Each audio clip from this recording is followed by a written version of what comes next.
Hello my dear students, welcome back to my YouTube channel. मेरे YouTube channel पर आप लोग का बहुत बहुत स्वागत है। डियर स्टूडेंट, आज की क्लास में हम लोग टीजीटी, पीजीटी, एलटी, जीआईसी और अन्य भर्ती प्रतियोगी परीक्षाएं जो होती हैं उनके लिए भूगोल विषय के महत्वपूर्ण प्रश्नों का प्रैक्टिस करेंगे। और ये भूगोल के जो महत्वपूर्ण प्रश्न हैं ये आपके देखिए जो है लोअर क्लासेस से कक्षा 6 से लेकर 10, 12 तक के जो पुस्तकें हैं भूगोल की एनसीईआरटी की उनसे बनाए गए हैं। और ये प्रश्न जो है आपके व्याख्या के साथ करवाए जाते हैं। इसमें आपको व्याख्या में बहुत से ऐसी और भी बातें बताई जाती हैं जिसके आधार पर आप आने वाले प्रश्नों को दूसरे तरीके से पूछने पर भी आसानी से कर सकते हैं। अभी तक हम लोगों ने देखिए भूगोल में 9 क्लासेस की प्रैक्टिस कर लिया है और पिछली क्लास में मैंने आप लोगों को जो है अक्षांश रेखाओं, देशांतर रेखाओं और कुछ ग्रहों से संबंधित प्रश्नों को प्रैक्टिस करवाया था। आज की क्लास में हम लोगों को वायुमंडल की संरचना से संबंधित जो महत्वपूर्ण प्रश्न है उनके बारे में प्रैक्टिस करना है। और इस तरीके से आज की आपकी जो है 10वीं क्लास होगी। तो 10वीं क्लास में हम लोगों को जो है महत्वपूर्ण प्रश्नों को प्रैक्टिस करना है और इसके बाद इसी तरीके से धीरे धीरे क्रम वाइज हम लोग आगे बढ़ते चले जाएंगे और भूगोल के महत्वपूर्ण प्रश्नों की प्रैक्टिस करते जाएंगे। आपके परीक्षा के लिहाज से मैंने शुरू से ही आप लोगों को बताया है कि मैं इसमें देखिए लगभग 1000 प्रश्नों को कराने का टारगेट लेकर चल रहा हूं और उसी के मद्देनज़र मैं देखिए आप लोगों को इस तरीके से डेली हर एक दिन गैप करके क्लासेस करवा रहा हूं।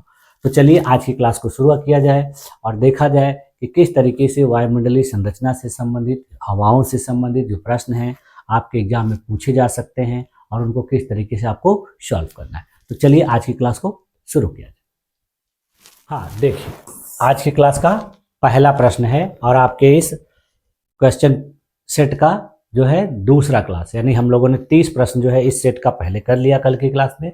आज जो है हम लोगों को उसके आगे के 30 प्रश्नों को करना है, जिसकी वजह से आपको सीरियल नंबर जो है 31 दिख रहा होगा। तो देखिए पहला प्रश्न इसमें क्या पूछा जा रहा है कि वायुमंडल की मुख्य गैस कौन सी है, यानी हमारे वायुमंडल में सबसे मुख्य या सबसे ज़्यादा मात्रा में कौन सी गैस पाई जाती है। तो पहला ऑप्शन दिया देखिए ऑक्सीजन, दूसरा दिया नाइट्रोजन, तीसरा दिया है कार्बन डाइऑक्साइड और चौथा दिया है आर्गन। तो हमारे देखिए वायुमंडल में सबसे ज़्यादा जो गैस पाई जाती है देखिए वो आर्गन नहीं, कार्बन डाइऑक्साइड नहीं, ऑक्सीजन नहीं, सबसे ज़्यादा क्या पाई जाती है नाइट्रोजन। और ये मुक्त अवस्था में नहीं है लेकिन सबसे ज़्यादा मात्रा इसी का है। तो इस क्वेश्चन का देखिए आपका राइट ऑप्शन क्या हो जाएगा, ऑप्शन नंबर बी। ठीक है, सबसे ज़्यादा ये पाई जाती है, उसके बाद दूसरे नंबर पर ऑक्सीजन पाई जाती है। तो इस क्वेश्चन का राइट ऑप्शन क्या हो जाएगा, ऑप्शन नंबर बी। देखिए आंसर क्या है बी। व्याख्या क्या होगा कि वायुमंडल में जो नाइट्रोजन की मात्रा है लगभग कितनी है 78%। इसके बाद देखिए ऑक्सीजन है जिसकी मात्रा क्या है 21%, आर्गन का है 0.93% और कार्बन डाइऑक्साइड का है 0.03%। तो इस तरीके से ये गैसों का परसेंटेज है। अगला क्वेश्चन देखिए, प्रकाश संश्लेषण के लिए कौन सी गैस आवश्यक है। प्रकाश संश्लेषण की जो प्रक्रिया होती है पौधों के द्वारा, तो उसमें कौन सी गैस आवश्यक होती है पूछा जा रहा है। पहला ऑप्शन दिया नाइट्रोजन, दूसरा दिया है कार्बन डाइऑक्साइड, तीसरा दिया है ऑक्सीजन और चौथा दिया हाइड्रोजन। तो पौधे जो है प्रकाश संश्लेषण की प्रक्रिया में देखिए हाइड्रोजन का प्रयोग नहीं, ऑक्सीजन का प्रयोग नहीं, नाइट्रोजन का नहीं, बल्कि किसका प्रयोग करते हैं, कार्बन डाइऑक्साइड गैस का। ठीक है, तो इस क्वेश्चन का देखिए आपका राइट ऑप्शन क्या हो जाएगा, आपका ऑप्शन नंबर बी। सही उत्तर क्या होगा, बी। देखिए आंसर क्या है बी। व्याख्या क्या होगा कि प्रकाश संश्लेषण में जो है पौधे कार्बन डाइऑक्साइड और जल का उपयोग करके सूर्य के प्रकाश की सहायता से भोजन यानी ग्लूकोज बनाते हैं। ठीक, अगला क्वेश्चन देखिए दिया है आपका कि वायुमंडल की कौन सी परत ओजोन परत को समाहित करती है, यानी वायुमंडल की ऐसी कौन सी परत है जिसमें ओजोन परत या ओजोन गैस है समाहित होती है। तो पहला ऑप्शन दिया देखिए क्षोभ मंडल, दूसरा दिया समताप मंडल, तीसरा दिया है मध्य मंडल, चौथा दिया है ताप मंडल। तो वायुमंडल की देखिए वो जो परत है वो ताप मंडल नहीं है, मध्य मंडल नहीं है, क्षोभ मंडल नहीं, बल्कि कौन सी है, समताप मंडल। तो इस क्वेश्चन का देखिए आपका राइट ऑप्शन क्या हो जाएगा, ऑप्शन नंबर बी। देखिए आंसर क्या है बी। व्याख्या क्या होगा कि ओजोन परत जो है समताप मंडल में लगभग 15 से 35 किलोमीटर की ऊंचाई पर पाई जाती है, जो सूर्य की हानिकारक जो है पराबैंगनी किरणों को अवशोषित करती है। ठीक, अगला क्वेश्चन देखिए दिया है वायुमंडल की कौन सी परत पृथ्वी की सतह के सबसे निकट होती है, यानी वायुमंडल की कौन सी परत जो है पृथ्वी की सबसे सतह के निकट है यानी सबसे ऊपर है। देखिए पहला ऑप्शन दिया है क्षोभ मंडल, दूसरा दिया है समताप मंडल, तीसरा दिया है मध्य मंडल और चौथा दिया है बहिर्मंडल। तो सबसे नज़दीक जो परत है वो कौन सी है? देखिए पहला देखिए यहाँ दिया बहिर्मंडल, ये सबसे बाहर है, मध्य मंडल भी नहीं है, समताप मंडल नहीं, बल्कि कौन सी है?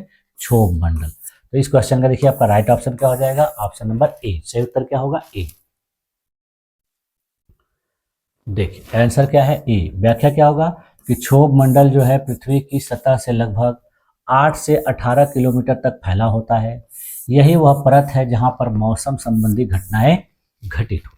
ठीक, अगला क्वेश्चन देखिए दिया है क्षोभ मंडल की ऊपरी सीमा को क्या कहा जाता है? यानी क्षोभ मंडल की जो ऊपरी सीमा है वो किस नाम से जानी जाती है? तो पहला ऑप्शन दिया देखिए क्षोभ विराम, दूसरा दिया है समताप विराम, तीसरा दिया है मध्य विराम और चौथा दिया है आयनोस्फीयर। तो क्षोभ मंडल की जो ऊपरी सीमा है उसको देखिए आयनोस्फीयर नहीं, मध्य विराम नहीं, समताप विराम नहीं, बल्कि क्षोभ विराम कहा जाता है। तो इस क्वेश्चन का देखिए राइट ऑप्शन क्या हो जाएगा? Option number A. सही आंसर क्या है? ए। व्याख्या क्या होगा कि क्षोभ मंडल और समताप मंडल के बीच की जो सीमा है उसको क्षोभ विराम कहा जाता है, जहां तापमान लगभग स्थिर रहता है। अगला क्वेश्चन देखिए वायुमंडल की किस परत में मौसम संबंधी घटनाएं होती हैं?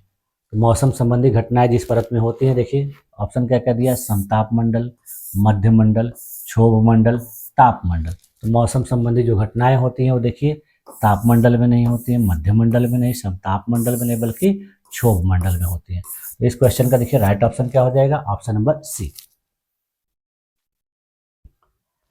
Answer C. व्याख्या क्या होगा कि बारिश, बादल, तूफान और हवाएं जो है सभी क्षोभ मंडल में होती हैं, क्योंकि इसमें वायु राशियों का संचार अधिक होता है।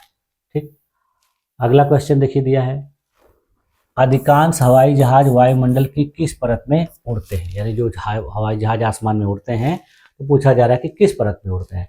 तो पहला ऑप्शन दिया देखिए क्षोभ मंडल, दूसरा दिया है समताप मंडल, तीसरा दिया है मध्य मंडल और चौथा दिया है ताप मंडल। देखिए जो हवाई जहाज हैं वो ताप मंडल में नहीं उड़ते हैं, मध्य मंडल में नहीं उड़ते हैं, क्षोभ मंडल में नहीं, बल्कि कहाँ पर? समताप मंडल में उड़ते हैं। तो इस क्वेश्चन का देखिए राइट ऑप्शन क्या हो जाएगा आपका? Option number B. देखिए आंसर बी है। व्याख्या क्या होगा कि हवाई जहाज जो है समताप मंडल में उड़ते हैं, क्योंकि यहाँ वायु स्थिर रहती है और मौसम में बहुत कम परिवर्तन होता है। ठीक,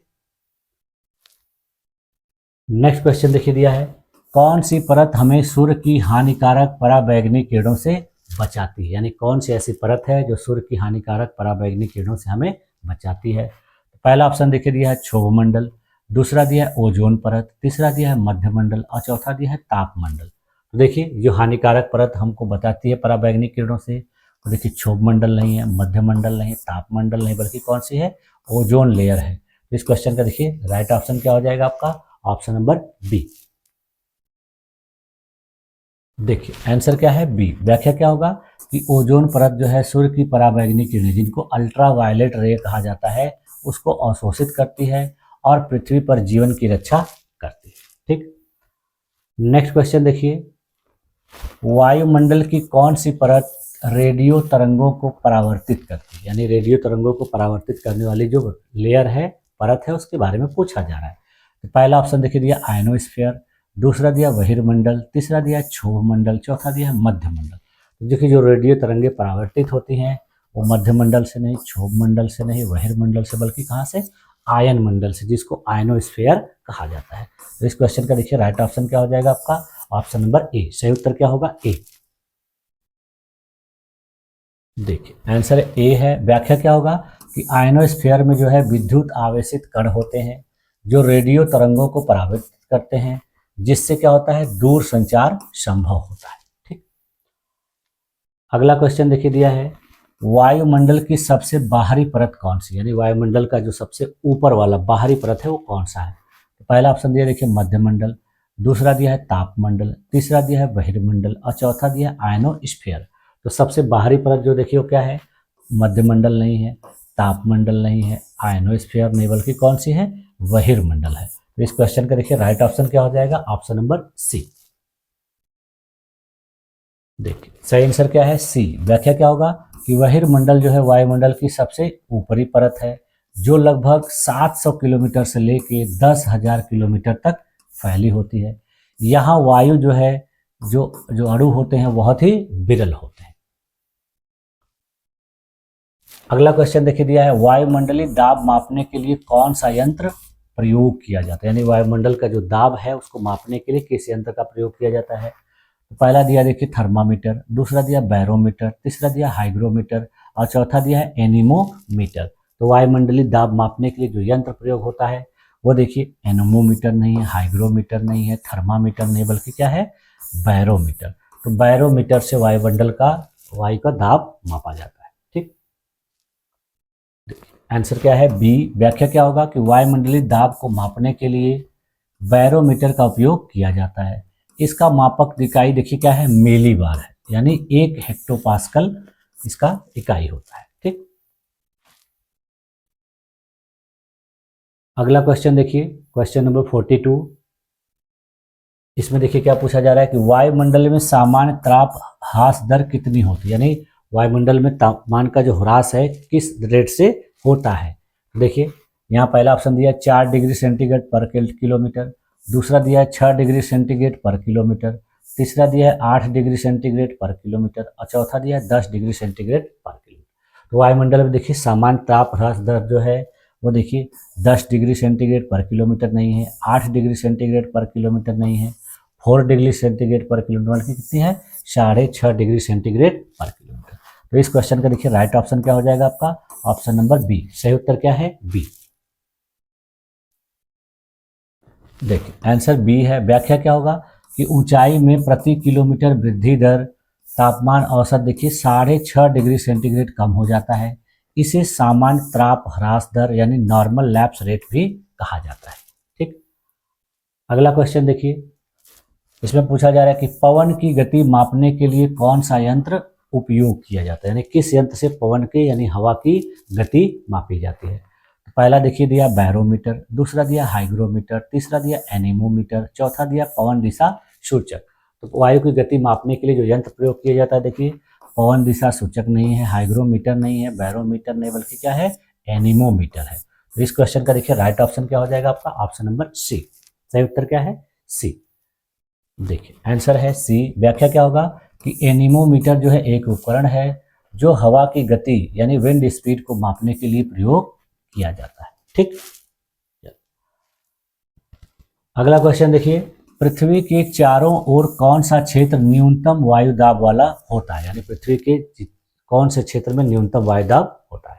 पहला देखिए ऑप्शन दिया भूमध्य क्षेत्र, दूसरा दिया उपोष्ण कटिबंधीय क्षेत्र, तीसरा दिया ध्रुवीय क्षेत्र और चौथा दिया मध्यम अक्षांशीय क्षेत्र। तो सबसे जो न्यूनतम वायुदाब होता है देखिए जिस क्षेत्र में मध्यम अक्षांशीय क्षेत्र नहीं है, ध्रुवीय क्षेत्र नहीं है, उपोष्ण कटिबंधीय क्षेत्र नहीं, बल्कि कौन सा है, भूमध्य क्षेत्र है। इस क्वेश्चन का देखिए राइट ऑप्शन क्या हो जाएगा आपका, ऑप्शन नंबर ए। सही उत्तर क्या होगा, ए। देखिए आंसर ए है। व्याख्या क्या होगा कि भूमध्य क्षेत्र में तीव्र ताप के कारण वायु जो है ऊपर उठती है, जिससे निम्न दाब का क्षेत्र बनता है और जिसे डोलड्रम भी कहा जाता है। तो ये घटना कहाँ पे होती है, भूमध्य क्षेत्र। अगला क्वेश्चन देखिए दिया है कि उत्तरी गोलार्ध में पवन के दाएं मुड़ने का कारण क्या है, यानी उत्तरी गोलार्ध में जो हवा है दाएं मुड़ जाती है तो उसका क्या कारण है। दक्षिणी गोलार्ध में कैसे मुड़ती है, बाएं मुड़ती है। तो कारण पूछा जा रहा है। तो पहला ऑप्शन देखिए दिया घर्षण, दूसरा दिया पृथ्वी का घूर्णन, तीसरा दिया है तापांतर और चौथा दिया दाबांतर।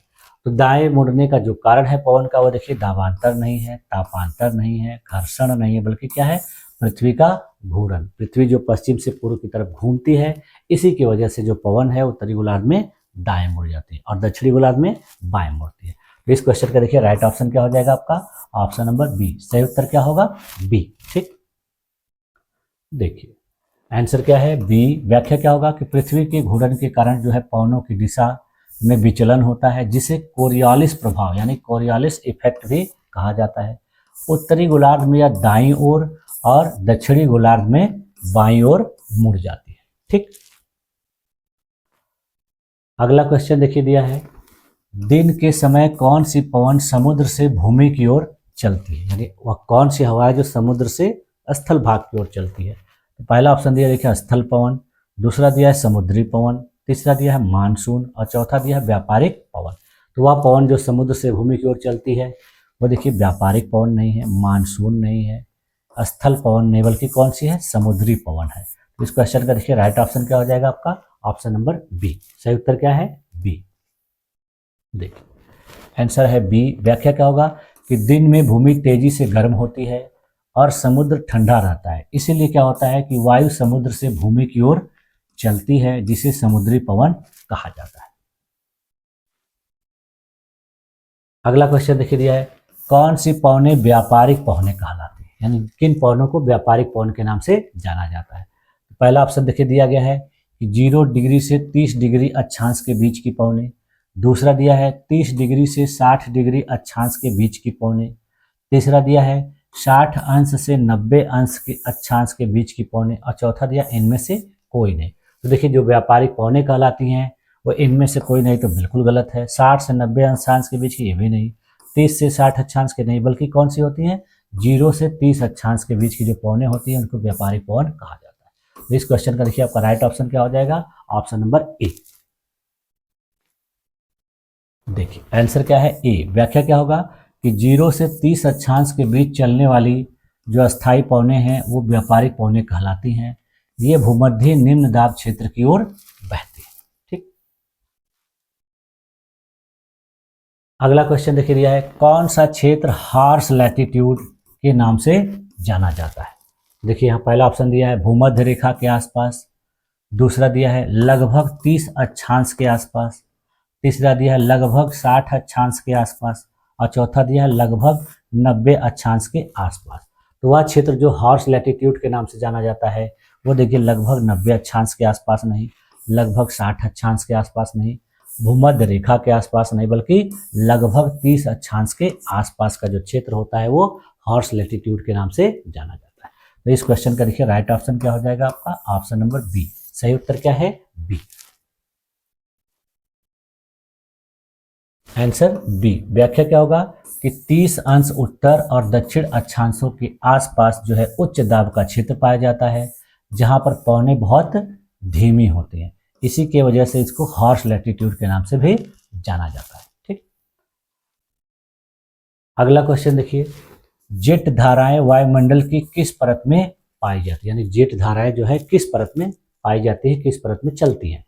पहला ऑप्शन देखिए दिया क्षोभ मंडल, दूसरा दिया है समताप मंडल, तीसरा दिया है मध्य मंडल, और चौथा दिया है ताप मंडल। तो देखिए जो जेट धाराएं होती हैं वो ताप मंडल में नहीं, मध्य मंडल में नहीं, क्षोभ मंडल में नहीं, बल्कि समताप मंडल में चलती हैं, इसके ऊपरी ऊपर। तो इस क्वेश्चन का देखिए राइट ऑप्शन क्या हो जाएगा आपका, ऑप्शन नंबर बी, यानी ऊपरी हिस्से में ये धाराएं चलती। ठीक, सही उत्तर बी। देखिए आंसर बी है। व्याख्या क्या होगा कि जेट धाराएं जो है समताप मंडल के ऊपरी भाग में पाई जाती हैं।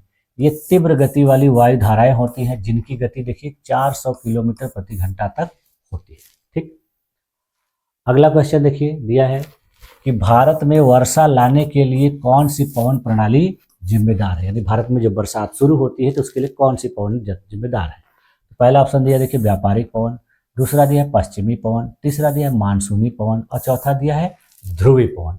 तो भारत में देखिए मानसून के लिए जिम्मेदार जो पवन है वो ध्रुवी पवन नहीं है, व्यापारिक पवन नहीं है, पश्चिमी पवन नहीं, बल्कि कौन सी है, मानसूनी पवन है। तो इस क्वेश्चन का देखिए राइट ऑप्शन क्या हो जाएगा आपका, ऑप्शन नंबर सी। सही उत्तर क्या होगा, सी। देखिए आंसर क्या है, सी। व्याख्या क्या होगा कि मानसूनी पवनें जो है मौसमी परिवर्तन के अनुसार दिशा बदलती हैं। दक्षिण पश्चिम मानसून भारत में मुख्य रूप से देखिए वर्षा लाने के लिए जिम्मेदार है। अगला क्वेश्चन देखिए दिया है कि वायु में उपस्थित जल वाष्प की मात्रा को क्या कहा जाता है, यानी वायु में उपस्थित जो जल वाष्प की मात्रा होती है उसको किस नाम से जाना जाता है। तो पहला ऑप्शन दिया देखिए ओशांक, दूसरा दिया है आर्द्रता, तीसरा दिया है संघनन, चौथा दिया है वाष्पीकरण। तो वायु में उपस्थित जो जल वाष्प की मात्रा होती है देखिए उसको वाष्पीकरण नहीं, संघनन नहीं, ओशांक नहीं, बल्कि क्या कहा जाता है, आर्द्रता कहा जाता है। इस क्वेश्चन का देखिए राइट ऑप्शन क्या हो जाएगा आपका, ऑप्शन नंबर बी। सही उत्तर क्या होगा, बी। देखिए आंसर क्या है, बी। व्याख्या क्या होगा कि वायु में उपस्थित जो जलवाष्प की मात्रा है उसको आर्द्रता कहते हैं। यह वायुमंडल की नमी को दर्शाती है और मौसम निर्धारण में महत्वपूर्ण भूमिका निभाती है। अगला क्वेश्चन देखिए दिया है आर्द्रता मापने के लिए कौन सा यंत्र प्रयोग होता है, यानी आर्द्रता के लिए मापन के लिए कौन सा यंत्र प्रयोग किया जाता है। तो पहला ऑप्शन देखिए दिया बैरोमीटर, दूसरा दिया हाइग्रोमीटर, तीसरा दिया है थर्मामीटर और चौथा दिया है वर्षा मापक। तो देखिए आर्द्रता ह्यूमिडिटी मापने के लिए वर्षा मापक नहीं, थर्मामीटर नहीं, बैरोमीटर नहीं, बल्कि हाइग्रोमीटर का प्रयोग किया जाता है। तो इस क्वेश्चन का देखिए राइट ऑप्शन क्या हो जाएगा आपका, ऑप्शन नंबर बी। सही उत्तर क्या है, बी। देखिए आंसर क्या है, बी। व्याख्या क्या होगा कि हाइग्रोमीटर का उपयोग जो है वायुमंडलीय आर्द्रता को मापने के लिए किया जाता है। यह प्रतिशत के रूप में नमी को दर्शाता है। अगला क्वेश्चन देखिए दिया है, जब वायु संतृप्त हो जाती है उस तापमान को क्या कहा जाता है जिस पर संघनन आरंभ होता है। देखिए पहला ऑप्शन दिया है औसांक, दूसरा दिया है स्फुटनांक, तीसरा दिया है गलनांक और चौथा दिया है जमावांक। तो वह देखिए तापमान जब वायु संतृप्त हो जाती है जिस पर संघनन आरंभ हो जाता है, तो उसको देखिए जमावांक नहीं, गलनांक नहीं, स्फुटनांक नहीं, बल्कि ड्यू पॉइंट यानी औसांक कहा जाता है। तो इस क्वेश्चन का देखिए राइट ऑप्शन क्या हो जाएगा आपका, ऑप्शन नंबर ए। सही उत्तर क्या है, ए। देखिए आंसर क्या है, ए। व्याख्या क्या होगा कि औसांक वह तापमान है जिस पर वायु में उपस्थित जलवाष्प जो है संतृप्त होकर क्या होता है, संघनित होने लगता है और यह ओस या कुहासा के रूप में बन जाता है। ठीक, अगला क्वेश्चन देखिए, कौन सी प्रक्रिया जलवाष्प को जल की बूंदों में परिवर्तित करती है, यानी कौन सी ऐसी प्रक्रिया है जो जलवाष्प को क्या करती है, बूंदों के रूप में जल की यानी बरसात के रूप में परिवर्तित कर देती है। तो पहला ऑप्शन देखिए वाष्पीकरण, दूसरा है संघनन, तीसरा दिया ऊर्ध्वपातन, चौथा है वर्षण। तो वह प्रक्रिया देखिए क्या है, वर्षण नहीं है, ऊर्ध्वपातन नहीं है, वाष्पीकरण नहीं, बल्कि कौन सी है, संघनन है। तो संघनन की वजह से जो है जल की बूंदों में परिवर्तित हो जाती है। तो राइट ऑप्शन क्या हो जाएगा, बी। देखिए आंसर क्या है, बी। व्याख्या क्या होगा कि संघनन वह प्रक्रिया है जिसमें वायु में उपस्थित जलवाष्प जो है ठंडा होकर जल की बूंदों में परिवर्तित हो जाता है, जिससे बादल या ओस बनता है। अगला क्वेश्चन देखिए, पर्वतीय बाधा के ऊपर गर्म नम वायु के उठने से होने वाली वर्षा को क्या कहा जाता है। तो इस प्रकार की वर्षा को देखिए क्या दिया कहा जाता है। पहला ऑप्शन दिया है संवहनी वर्षा, दूसरा दिया है चक्रीय वर्षा, तीसरा दिया भू आकृतिक वर्षा और चौथा दिया मोर्चा वर्षा। तो इस प्रकार की बाधा की वजह से जो गर्म वायु नम वायु जो है ऊपर उठने से बरसात होती है उसको कहा जाता है देखिए मोर्चा वर्षा नहीं, चक्रीय वर्षा नहीं, संवहनी वर्षा नहीं, बल्कि भू आकृतिक वर्षा। तो इस क्वेश्चन का देखिए राइट ऑप्शन क्या हो जाएगा आपका, ऑप्शन नंबर सी। सही उत्तर क्या होगा, सी। देखिए आंसर सी है। व्याख्या क्या होगा कि जब नम वायु पर्वत से टकराकर ऊपर उठती है तो ठंडी होकर वर्षा करती है। इसे क्या कहते हैं, भू आकृतिक या पर्वतीय वर्षा कही जाती है। ठीक, अगला क्वेश्चन देखिए दिया है कि पृथ्वी की सतह के तीव्र ताप के कारण कौन सी वर्षा होती है, यानी पृथ्वी की सतह जब तीव्र रूप से ताप गर्म हो जाती है तो उससे कौन सी वर्षा होती है। तो पहला ऑप्शन देखिए दिया चक्रीय वर्षा, दूसरा दिया भू आकृतिक वर्षा, तीसरा दिया संवहनी वर्षा और चौथा दिया है मोर्चा वर्षा। तो इस प्रकार से जो बरसात होती है उसको देखिए मोर्चा वर्षा नहीं, चक्रीय वर्षा नहीं, भू आकृतिक वर्षा नहीं, बल्कि कौन सी वर्षा कहते हैं, संवहनी वर्षा, यानी इंग्लिश में कन्वेक्शनल रेन कहा जाता है। इस क्वेश्चन का देखिए राइट ऑप्शन क्या हो जाएगा आपका, ऑप्शन नंबर सी। सही उत्तर क्या होगा, सी। देखिए आंसर क्या है, सी। व्याख्या क्या होगा कि दिन के समय पृथ्वी की सतह गर्म होकर वायु को ऊपर उठाती है, जिससे वायु संघनित होकर संवहनी वर्षा करती है। यह उष्णकटिबंधीय क्षेत्रों में सामान्य बात है, यानी उष्णकटिबंधीय क्षेत्रों में ऐसा अक्सर होता रहता है। अगला क्वेश्चन देखिए दिया है कि निम्नलिखित में से कौन सी वर्षा चक्रीय वर्षा का उदाहरण है, यानी कौन सी वर्षा है जो चक्रीय रूप में होती है। तो देखिए पहला ऑप्शन दिया है मानसूनी वर्षा, दूसरा दिया पश्चिमी विक्षोभ, तीसरा दिया संवहनी वर्षा और चौथा दिया है पर्वतीय वर्षा। तो इस तरीके से देखिए चक्रीय रूप में जो वर्षा होती है वो देखिए पर्वतीय वर्षा नहीं है, संवहनी वर्षा नहीं है, मानसूनी वर्षा नहीं, बल्कि कौन सी है, पश्चिमी विक्षोभ है। तो इस क्वेश्चन का देखिए राइट ऑप्शन क्या हो जाएगा आपका, ऑप्शन नंबर बी। सही उत्तर क्या है, बी। ठीक, आंसर क्या है, बी। व्याख्या क्या होगा कि पश्चिमी विक्षोभ के कारण उत्तरी भारत में शीतकालीन वर्षा होती है जो चक्रीय वर्षा का उदाहरण है। ठीक, अगला क्वेश्चन देखिए क्या है कि भारत का कौन सा क्षेत्र सर्वाधिक वार्षिक वर्षा प्राप्त करता है, यानी भारत में सबसे ज़्यादा वर्षा कहाँ पर होती है। तो पहला ऑप्शन देखिए दिया है मौसिन राम, दूसरा दिया है चेरापूंजी, तीसरा दिया अंगुबे और चौथा दिया है महाबलेश्वर। तो भारत में देखिए सबसे ज़्यादा जो वर्षा होती है पहले देखिए होती थी चेरापूंजी में, तो ये नहीं होगा, अब नहीं होती है, अंगुबे में नहीं, महाबलेश्वर में नहीं, बल्कि कहाँ पर होती है, सबसे ज़्यादा मौसिन राम में होती है। तो इस क्वेश्चन का देखिए राइट ऑप्शन क्या हो जाएगा आपका, ऑप्शन नंबर ए। सही उत्तर क्या है, ए। देखिए आंसर ए। व्याख्या क्या होगा कि मेघालय राज्य में स्थित जो मौसिन राम है, यह देखिए भारत ही नहीं विश्व का सबसे सर्वाधिक वर्षा वाला स्थान है, जहां पर 1200 सेंटीमीटर से अधिक वार्षिक वर्षा होती है। ठीक, अगला क्वेश्चन देखिए दिया है कि निम्नलिखित में से कौन से बादल लगातार वर्षा करते हैं। देखिए पहला ऑप्शन दिया है सीरस, दूसरा दिया है क्यूमुलस, तीसरा दिया है निम्बस, चौथा दिया है स्ट्रेटस। तो वो बादल जो लगातार वर्षा करते हैं, देखिए वो देखिए सीरस नहीं है, क्यूमुलस नहीं है, स्ट्रेटस नहीं है, बल्कि कौन सा है, निम्बस है। तो इस क्वेश्चन का देखिए राइट ऑप्शन क्या हो जाएगा, ऑप्शन नंबर सी। ठीक, सही उत्तर क्या होगा, सी हो जाएगा। देखिए आंसर क्या है, सी। व्याख्या क्या होगा कि निम्बस या निम्बो स्ट्रेटस बादल जो है मोटे, काले और वर्षा वाले बादल होते हैं जो लगातार वर्षा करते हैं। इसीलिए आप लोग देखते होंगे कि कभी कभी बरसात के मौसम में ऐसा होता है कि कई दिनों तक लगातार वर्षा होती है, तो वो इसी प्रकार के बादल होते हैं। ठीक, अगला क्वेश्चन देखिए दिया है कि वर्षा मापने के लिए कौन सा उपकरण प्रयोग किया जाता है, यानी वर्षा को मापने के लिए किस प्रकार के उपकरण का प्रयोग होता है। तो पहला ऑप्शन देखिए दिया बैरोमीटर, दूसरा दिया वर्षा मापक, तीसरा दिया हाइग्रोमीटर और चौथा दिया है थर्मामीटर। तो वर्षा मापने के लिए जो उपकरण प्रयोग किया जाता है वो देखिए थर्मामीटर नहीं है, हाइग्रोमीटर नहीं है, बैरोमीटर नहीं, बल्कि कौन सा है, वर्षा मापक। तो इस क्वेश्चन का देखिए राइट ऑप्शन क्या हो जाएगा आपका, ऑप्शन नंबर बी। सही उत्तर क्या है, बी। देखिए आंसर क्या है, बी। व्याख्या क्या होगा कि वर्षा मापक जो है एक सिलेंडर नुमा उपकरण है जो किसी क्षेत्र में एक निश्चित समयावधि में हुई वर्षा की मात्रा को मापता है, जिसे मिलीमीटर में व्यक्त किया जाता है, यानी कितनी मिलीमीटर की वर्षा किस क्षेत्र में हुई है ये इससे मापा जाता है। ठीक है, तो आज की क्लास में देखिए यहीं तक रखा जाए। आज की क्लास में भी हम लोगों ने देखिए 30 महत्वपूर्ण प्रश्नों को बेहतर तरीके से व्याख्या के साथ प्रैक्टिस किया और मैंने आप लोगों को व्याख्या में महत्वपूर्ण बातों को भी बताया। ठीक है, तो मुझे उम्मीद है कि आप लोगों की सारी चीज़ें अच्छी तरीके से समझ में आ गई होंगी। यदि आप लोगों को किसी भी प्रकार का ऑप्शन में अगर डाउट लगता है तो आप मुझे कमेंट कर सकते हैं, मैं उसको चेक करूंगा और अगर उसमें कोई त्रुटि होगी तो उसको सुधार करूंगा। ठीक है, तो आप लोगों ने मेरी इस क्लास में अपने आप को इतनी देर तक इतनी धैर्यपूर्वक बनाए रखा, इसके लिए आप लोग का बहुत बहुत धन्यवाद। मिलते हैं नेक्स्ट क्लास में और भी नए प्रश्नों के साथ, तब तक के लिए थैंक यू।